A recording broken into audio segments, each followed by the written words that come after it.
Nakita ko yung content niya. Hindi dapat gawin yun, ha? Hindi dapat gawin yun.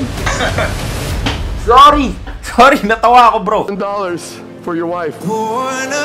So dito sa video na pinost niya ay para namimigay siya ng mga pera, mga tulong, PS5, TV, ay madami siyang pinapasayang tao, pati mga iPhone. Kaya hindi natin alam kung yung kinikita niya ba sa YouTube ay pinibibigay niya rin sa mga tao or ginagawa niya lang din to para sa publicity dito sa ating mga Pilipino. And also, nagpe-pray din siya. So, hindi ko alam kung ginagawa niya lang yun for publicity para magustuhan siya ng mga Pilipino or ginagawa niya lang yun dahil gusto niya makatulong. So, gusto ko lang malaman, yung nagka-cameraman ba sa kanya ay Pilipino? At siya din ba yung nagsabi na hulihin mo, kuya? What's up mga bro? Kamusta kayo dyan? Kagigising ko lang pero nakita ko sa internet, bro, talaga naman sangkatutak na napakadaming videos and pictures at balita kay Vitaly. Okay, sa mga hindi nakakilala kay Vitaly, kasi hindi ko talaga siya personally kilala. Pero lumalabas kasi siya dati sa YouTube sa recommendation.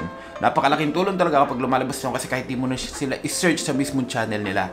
Parang yung Bruce ko Bros. Dati, lumalabas kami sa recommendation. Kaya kahit di nyo kami kilala, napapaklik kayo kasi ando na agad yung pagbukas nyo yung YouTube, diba? So, ganoon din ako kay Vitaly. Dati, lumabas lang din siya sa YouTube. Tapos parang hinuhuli siya ng pulis. So, napaklik ako. Nakita ko yung content niya. Medyo parang, nakaka-trigger talaga, bro, ha? Parang, ano mo na yun? Parang sira ulo. Parang ganun. Medyo nakakatawa, pero offensive siya sa iba, sa mga tao. Pero nakakatawa siya kapag napapanood mo. Pag ikaw yung taong behind the screen na nanunood lang, matatawa ka talaga. Siyempre, hindi naman ikaw yung pinagtitripan, diba? Pero pag ikaw yung pinagtitripan, bro, magagalit ka talaga. Kaya yun ang pagkakilala ko Vitaly. At hindi rin ako nakafollow sa kanya. Kasi lumalabas nga lang siya sa recommendation. So, nakikita ko siya, kaya ako siya nakilala dahil doon. So, meaning to say, hindi ko siya kinakampihan, pero hindi rin ako magiging one-sided dito. Hindi ko pa napapanood actually mga nakita ko lang mga picture, mga hinulit siya, ganun-ganun. Pero di ko pa nakapanood yung mga pinagagawa niya. Kaya ngayon, samahan nyo ako, titignan natin kung ano yung mga pinagagawa niya. Dapat ba talaga siyang ikulong? Napiling ko siguro sa mga pantitrip niya sa ibang bansa, ha? Yun, pero tignan natin. Paige, hey, chat, it's about damn time, chat. There we go, chat.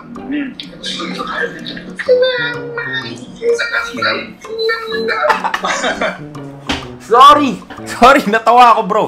Sorry, natawa ko. Hindi dapat gawin yun, ha? Hindi dapat gawin yun. Mga bata, huwag nyong gagawin yun. Pero putya, natawa lang din talaga ako kasi parang gago talaga to, bro, ha?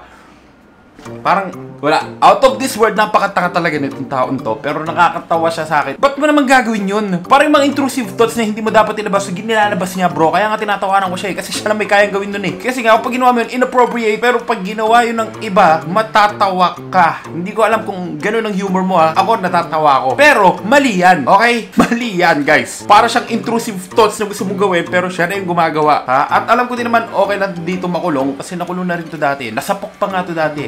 Nakulong na rin sa ibang bansa dati. Para-ulit natin. Sir, I have a question. Yes, sir. I have a very important question for you. Now, this is for documentation team about Philippines. I have a very important question for you. Can I shove this up your... What? Can I put this in your... It's a called new video game, Mario Kart Infinity 360. Okay. Yun, mali yun. Pababastos na yun ng officer natin. Pero po, siya, may napanood din kasi ako dito eh. Kung saan dinaraan niya yung kotse ng pulis sa Amerika. American police. American police. It's actually a prank. You're on camera. Officer, you're on camera. You're on camera! On the ground. Officer, relax. Tapos hinabol siya, bro. Tapos hinuli siya. Yun yung napanood ko sa kanya. Nakakatawa kasi, putya, ba't kaya gagawin yun? Alam niyang pulis yun eh. Parang siyang yung Jackass. Nanonood kasi ako dati ng Jackass. Yung walang yung nakakatawa, entertaining in a way. Sinasaktan nila sarili nila. Ewan ko siguro depende rin sa tao kung ganun yung nakakatawa sa inyo. Sorry! Ganun yung nakakatawa sa akin. Pero, hindi ko naman sinabi na gawin natin, di ba? Nakakatawa lang. I find that funny. Pero, hindi siya maganda. Okay? Hindi siya maganda. Sorry kung ganun ako. Minsan kasi talaga sa mga serious moments natatawa ako. Ewan ko. Ako lang ba? Pucha, huwag niyo ako i-judge please. Ganun talaga ako. Hindi ko alam kung bakit. Pero hindi ko sinabing ganun ang gawin natin. Hindi ko rin sinasabing tama to. Malito, guys. Napakalinaw na malito. Siyempre, security guard si kuya. Siyempre, dapat hindi siya babastusin ng ganun. Kaya mali si Vitaly dito. Teka lang, mukhang may pinaplano tong ogag na to eh. Parang papunta siya sa motor ni kuya.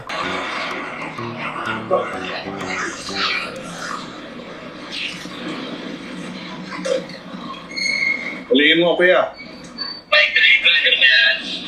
Lihim mo. Wait lang. So gusto ko lang malaman, yung nagka-cameraman ba sa kanya ay Pilipino?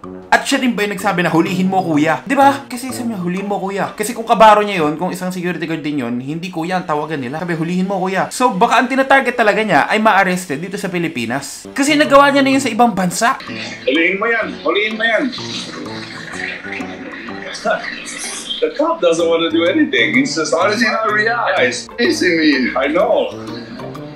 So, Di ba feeling ko yun talaga yung tinatarget ni Vitaly? Habulin siya, i-arrest siya. Kasi feeling ko yun yung way niya, yun yung mga nanonood sa kanya, yun ang gusto mangyari. Yung mapahamak siya. Kasi ako ganun, sa kanya.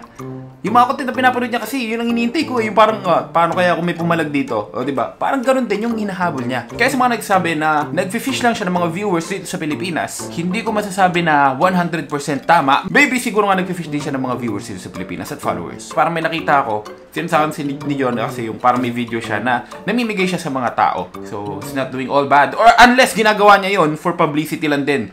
Na namigay siya sa mga tao, namigay siya ng pera, namigay siya ng laptop, PS5, mga tsinelas. Nakita ko yun eh. $2 for your wife. So dito sa video na pinost niya ay para namimigay siya ng mga pera, mga tulong, PS5, TV, ay madami siyang pinapasayang tao, pati mga iPhone. Kaya hindi natin alam kung yung kinikita niya ba sa YouTube ay pinibibigay niya rin sa mga tao or ginagawa niya lang din to para sa publicity dito sa ating mga Pilipino. And also, nagpe-pray din siya. So, hindi ko alam kung ginagawa niya lang yun for publicity para magustuhan siya ng mga Pilipino or ginagawa niya lang yun dahil gusto niya makatulong. Kasi syempre, malaki ang bayad sa kanila ng YouTube. Bakit? Kasi hindi sila based dito sa Pilipinas. Unlike din sa atin na hindi naman ganun kalakihan, di ba? Sa Pilipinas yata kahit wala kang 1 million views, kaya mo nang bumili ng Lamborghini sa kikitain mo sa monetization. Yun ang pagkakaalam ko. Pero dito sa Pilipinas, kahit 1 million views ka na, bro, hindi ko alam kung makakabili ka pa ng iPhone. Yun ang difference natin sa ibang bansa. So maybe, eto na kasi yung parang buhay niya siguro, kaya ganoon ang ginagawa niya. And tina-target niya talaga na hulihin siya or mapahamak siya. Siguro yun talaga entertaining para sa mga viewers din niya. hey, he's too nice. Boss, I want you to chase me. To chase me. Can I have a hug? Love for you. Do you mad at me? Diba? I wanted you to chase me. So, ibig sabihin, yun talaga hinihintay niya na mangyari, pero hindi nangyari. Tapos ngayon, hindi ko alam kung talagang totoo yung gusto niyang wanted a hug or bati-bati na ba. Or, inaasar niya lang ulit si kuya para mapahamak siya. Hindi ko alam ha. Feeling ko ganun. Kasi pagkakilala ko sa kanya, ganun talaga siya. Okay. Look at that. Sorry. I'm gay. Tapos biglang sabi niya, pucha ka, Vitaly. Siguro ginagawa niya yun. Inassess sa pag nagpapatawa siya ha. Pero no offense sa mga LGBTQ. No offense. Hindi ko alam ba't niya sinabi yun. Pucha, tulad nga na sinabi ko, pucha, intrusive thoughts tong taong to. Siya yung nabuhay na intrusive thoughts na ginagawa niya lahat. Nang hindi niya man lang pinag-isipan kung ano pwede maging resulta. Yeah. Boss, this is. Explain to him this is. Hey, tell him I have a retardation. I'm autistic. I'm autistic. Pucha, tapos kayo, pucha ka, Vitaly. Lahat na ginagawa niya. Pero hindi ko din alam, hindi ko siya hinuhusgahan. Mali mo naman, may autism siya. Mali mo lang naman, ha? Kasi may kilala akong mga tao na may ganan, or ginagamit niya lang ulit way. Tingnan mo, ang hirap magtiwala sa taong to. Sobrang hirap magtiwala sa taong to. Biglang sabihin niya may autism siya. Kaya niya nagagawa yung mga ganun. Hindi ko alam kung tunay. Pero kung meron man, edi siguro understandable naman. Pero sobrang laking scene ng ginagawa niyang ganun eh. Kasi paano kung hindi alam nung kasalamuhan niya, di ba? Siyempre, tapos may magawa sa kanya hindi maganda. Mali yun. Mas mali naman si Vitaly kapag sinabi niya naman din na may ganun siya tapos wala naman talaga. I think he's pissed. Let's get out of here. He looks pissed. He looks pissed. Nakataka siya kasi may nagtanong na babae doon sa guard. Pero hindi mo siya talaga kilala. Siyempre isipin mo gago to. Hindi mo siya kilala ha. Pero kung papanood mo naman siya, nakikita mo, isipin mo, ganito talaga content nito. Kaya hindi ko alam kung 100% tama nga yung sinasabi na ginagawa nito. Pero mali naman dito kasi ni Vitaly, siyempre, paano kung may mga batang nanonood? Tapos sabihin nila, oh, nagagawa niyo yan, dami yung views, no? Gawin din natin to. Bro, gawin din natin to, nakakatawa to, ganyan. So, dadami yung ganan. Kaya hindi magiging maganda yung lugar natin kasi dadami yung mga gago. Yun lang talaga, nakikita kong maling sobra ha, kasi nga yung pambabastos niya to in public. Kahit kung kani-kanino man, paano pag nakasalamuha siya nung gusto manakit sa kanya, di ba? Influencer din siya, so gagayahin siya ng mga tao. Hindi ko alam kung influencer mo siya matatawag, pero kasi nagagawa siya ng mga content, ganang content, kaso nga lang hindi siya yung good kind of content.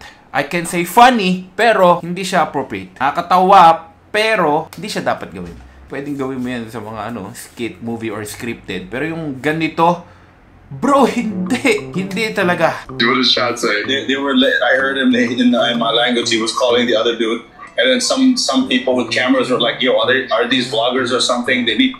Alright, so, yung cameraman niya nga ay Pilipino. Ayan, kasi in-explain sa kanya kung ano yung nangyari. Kasi hindi niya maintindihan eh. Blah blah blah. Oh, shut the up, bro. Man. It's like my. I was born in this world to be free. Pucha, tapos biglang lakad ng normal, no? Siya, ano ba, Vitali?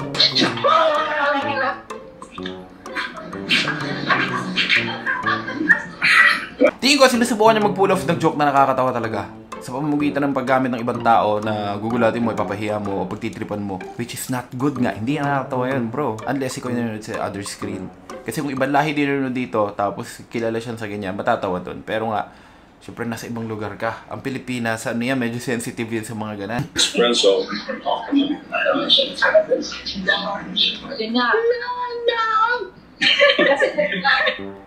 Gagi.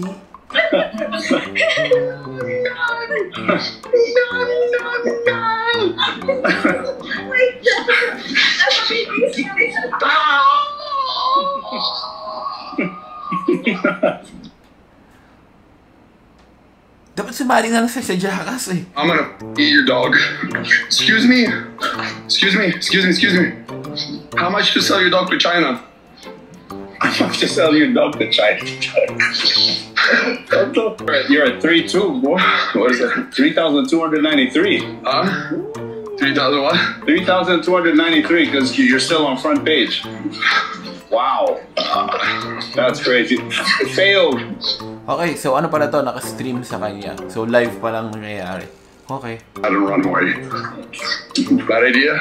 Bad idea, but no, that's on you. Bad idea, but Arrested or no? maybe. Excuse me, sir. Security. Security, come here. I have a question for you. Can I give you a kiss? No, I have a question for you.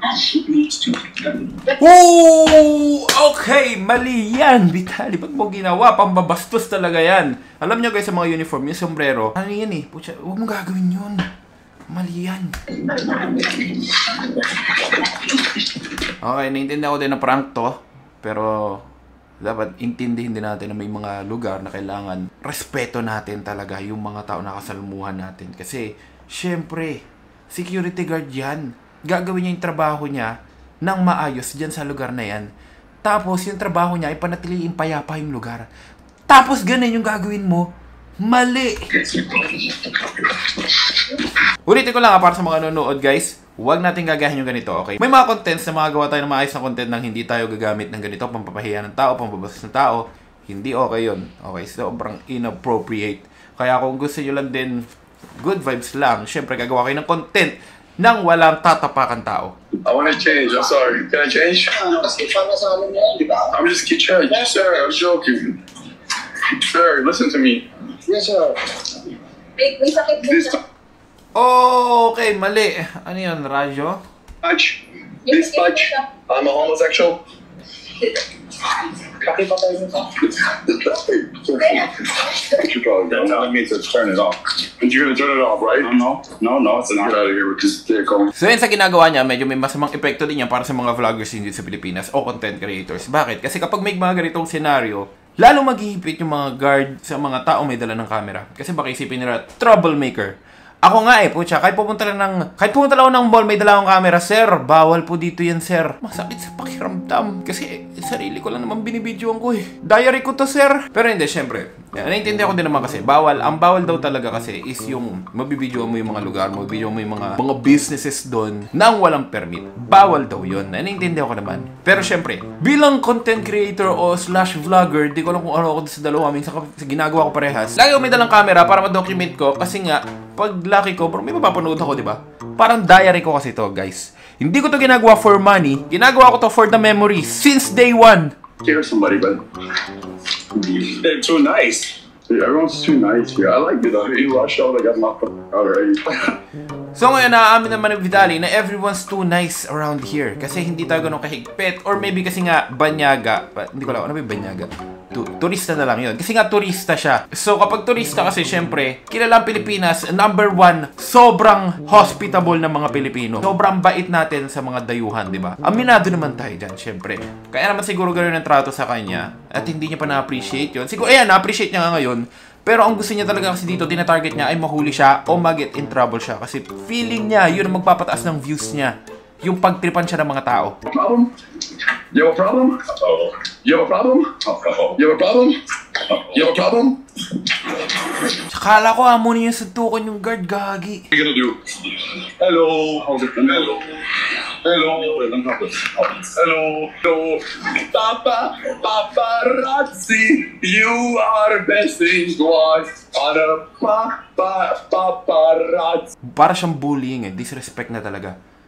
Bullying and disrespect. Pero sa iba siguro may humor na ganito. Kaya niya siguro ginagawa yun. Kasi yung mga nakafollow sa kanya ay puro ganito yung humor at puro ganito yung hinahanap sa contents niya. Razzi. Papa. Okay, so yun yung cameraman niya. Na-reveal na din ang itsura ng cameraman niya. Pilipino nga. At may kulay ang buhok na pink. Pucha, hindi ako yan ha! Razzi. You are my Pucha, hindi ako yan, guys! queen. Paparazzi. You're following us. Bye. Let's go. Paparazzi. Paparazzi. Paparazzi. Tapos lakad lang ng normal na para walang nangyari. Yung kami ng bros ko, bros, nag-vlog kami sa isang mall. Guys, tinipon lahat ng guard. Kinuha kami lahat. True story to ah. Pag-uwi ko ng Pilipinas yun, nag-vlog kami sa isang mall. Tinipon kami lahat. Dinala kami sa back door ng mall na yon. Hindi ko na babanggitin kung ano. Kinabahan kami lahat. Kabado talaga kami lahat. Kasi ang ginawa namin mali.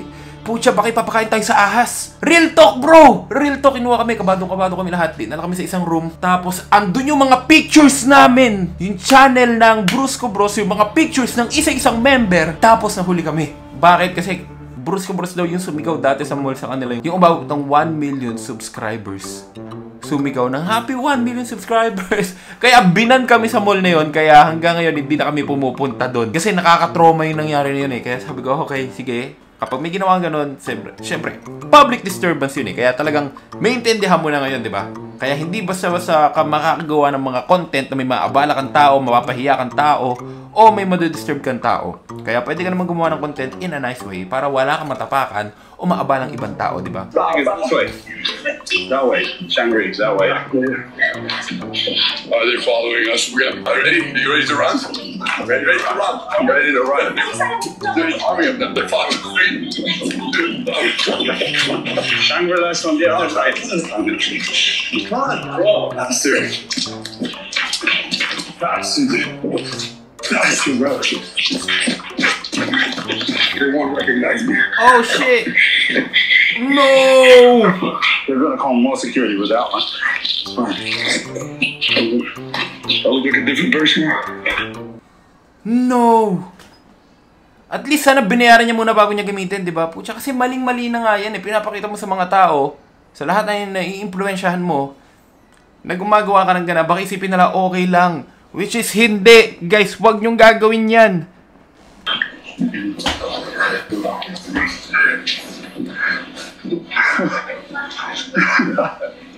Oh, dude, they're gonna call security because you got that. Hey, beautiful lady. I just want to tell you one thing. Look at me. Say hello. Hello, John. Are these your followers or no? They're just cool back off or just small security? More security. Oh, they can. And cops. Are you serious? Yeah. Are they followers? No more. No more. No more. They're here. Cool. Like Maria and them. Yeah, let's go. I don't want my mom to follow us, but come on, dude. Dude, this is my stream. I'm gonna get arrested. Oh no. Oh no, mommy. Oh no, mommy. Will they arrest me or the cops will just tell me to stop when we get arrested? It might. I'm a tourist. What are they gonna know? Okay, they arrest me. He says like a bail here? Like disturbing the peace. Yeah, like, yeah, that's the whole title. Will I get out? Yeah. Will I get out of jail next day or no? I don't know. Oh, I have no idea, bro. So ngayon guys, sinatanong niya na kapag nahuli daw ba siya, ay ano ba, makukulong ba daw siya, meron daw bail, makakaano ba? Kasi alam ko mayaman talaga to eh. Mayaman si Vitaly. Siyempre naman po siya YouTuber ng iba. Mas mayaman yan. Kaya tinatanong niya ako may bail para magbe-bail na lang siya. At least nagawa niya yung mga contents na kailangan niyang gawin. And I believe na mas earn pa na madaming kaysa sa pinambayad niya sa bail. So parang ginagawa niya, yun talaga. Meron siya pang bail na talagang handa. Pero yung kikitain niya sa video na ginawa niya, mas malaki. Well, how about this? Turn the light off. No. I was kidding. Excuse me, how do we get to Shangri Hotel? Shangri-La. Here, Oh, the garden. That's the last thing. This is the way. Yeah, well, look who's outside. Yeah, but it good. It right? I'm gonna swear to God, what you gonna do?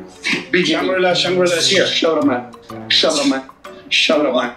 Okay, bastos na nga talaga. Dapat na talaga mahuli to. Pero pag hinuli natin siya, yun talaga yung gusto niya na mangyari eh. Diba? Yun talaga yung gusto niya mangyari. Hulihin siya, kulong siya. Yun ang gusto niyang mangyari. Maniwala kayo sa akin, yun ang gusto niya mangyari talaga. He's done it before and he's gonna do it here in the Philippines para mag-gain na maraming attention. Yeah. They don't give up. Yeah, here. It's my mom that's making it better. I got it, that's it. I know where we're at. So kapag hinuli siya, yun talaga yung gusto niya mangyari. Win-win situation para sa kanya yun. You know where we're at. All right. Alright, so chill. That's it. It's my mom. It's my mom's guy. 4,900. 4,900. Let's break the 5K, chat. Excuse me. Madam. Sorry. I'm gonna rob you if you keep walking away. I want to give you money. No? Okay. Okay. Siya nag-attempt siyang hold upin, yung naglalakad na babae.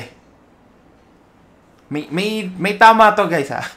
Meron siyang tama kasi nagagawa niya to. Siguro may disorder sa kanya or something. Pero hindi ko alam ba't siya, ewan ko parang mas malala pa yung ginawa niya tong stream. Kasi dating ginagawa niya content lang. And I'm sure na pagkatapos naman ng content niya, kinakausap niya, ginagawa ko for the content lang, ganun. Maybe binibigyan siya ng pera, yung mga kasabat niya. Pero etong live stream kasi syempre hindi mo na mapapeke ito eh. Tunay na to eh. Tunay na nangyayari na to eh. And syempre, dahil nga sa hype na naka-live ka, may kita ka ng mga followers and viewers mo. So gagawa ka ng mga bagay na makapagpatawa sa kanila, entertaining things kahit na hindi maganda para lang mag-gain ng attention at maraming views. Okay, because you got a COVID mask, you liberal. Go get... Oh! Bit ka na doon, Vitaly. Why would you say that? That's bad. Trying to give you money, but alright. Trying to be a nicer grandma. Yo, go around. Go around and film this lady. Film this lady, just go around. Just go around in front of her and zoom in.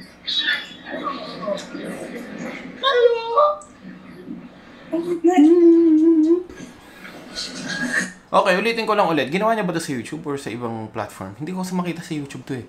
Hinanap ko siya sa YouTube dun sa stream. Wala siya eh. O baka tinake down or baka inalis na mismo ng YouTube. Kasi mahigpit din kasi yung yung platform. Kung may ginagawang mali, harassment, bullying, hindi na i-allow, di ba? Mata-take down. Siguro na take down na to. Or baka sa ibang platform yun ni-stream. Hindi ko siya mahanap eh. Ollie, come on, come in front of me, bro. Ito pa isa, kaya mga ginagawa niyang ganitong bagay, kumuha siyang electric pan, nagnanakaw siya, ganun. Tapos walang ginagawa yung mga tao. Baka sa isipin ng ibang tao, o pwedeng gawin to dito sa Pilipinas. Hindi, kasi sobrang unusual nan eh. So hindi to nangyayari ng ganito, kasi walang taong gumagawa ng ganyan. Kaya parang, ha? Ano nangyayari? Ba't may ganito? Tapos may cameraman pa, kaya naisip nila siguro sa prank lang, tapos babalik din. And syempre, hindi sila umaharang kasi baka masira nila yung content ng taong yun. Pero hindi. Live stream to ng ginagawa niyang pambubuli at pangharas ng tao. Na mali na talaga. I don't have any fans since I fell off my only fan, bro. Coming through. You want to get knocked out? It's coming through. I buy this in the store. Watch. Come on. I stay in my room number. Room number, wait sir, I will... Bro, this is my fan. I bought it, okay? Bye. Bye. God, this guy. There's a problem. You can talk to me later.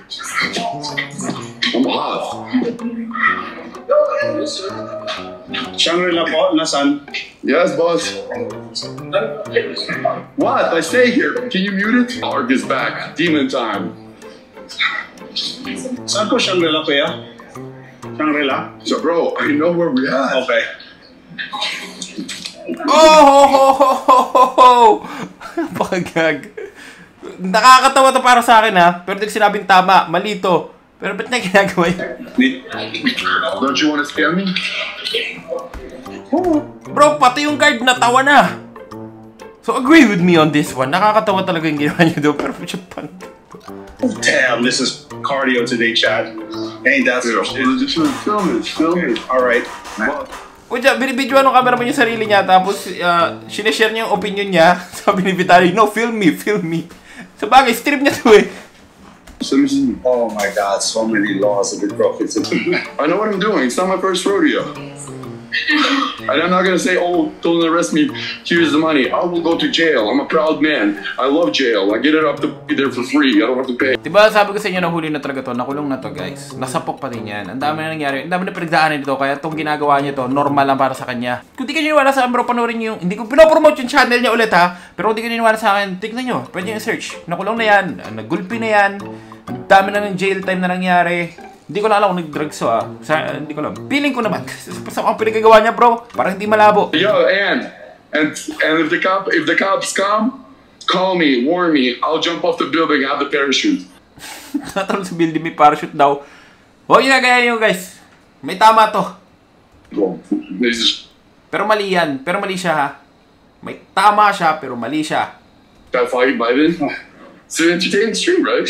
I told him I'll give him the best IRL. They didn't believe me. Wait till I go to India or Russia. So guys, hanggang doon na lang tayo kasi kitang-kita naman, di ba? Kitang-kita nyo naman din kung gaano kaogag din yung mga pinagagawa niya. Pero, syempre, yun ang content niya. Kung ano mangyari sa kanya dahil yun sa ginawa niya, consequences yun ang mga pinagagawa niya dito sa Pilipinas. Hindi naman tayo ganito sa Pilipinas eh. At yung mga kaukulong parusa para sa kanya, deserve niya yun. Huwag nating tularan. And yun lang, gusto ko lang para i-spread yung message na huwag natin tularan yung ganitong klase ng content. Pwede ka mapahamak. May mga nalalabag kang batas, may mga nadidisrespect kang mga tao, at hindi maganda yun. Okay, kung gusto maging content creator, just do a content na wala kang matatapakan na maabalang tao at talagang entertaining. Hindi bullying or harassment. Okay? So yun lang, maraming salamat sa mga manonood. Pa-follow naman ang Facebook page natin mga bro, syempre. Wala lang, konting tulong lang sa akin kung talagang love nyo ako. Thank you bro ha. Yun lang, maraming salamat. Once again, ako si JM Barrera. Thank you for watching my videos. Love you all. Peace. I'm out.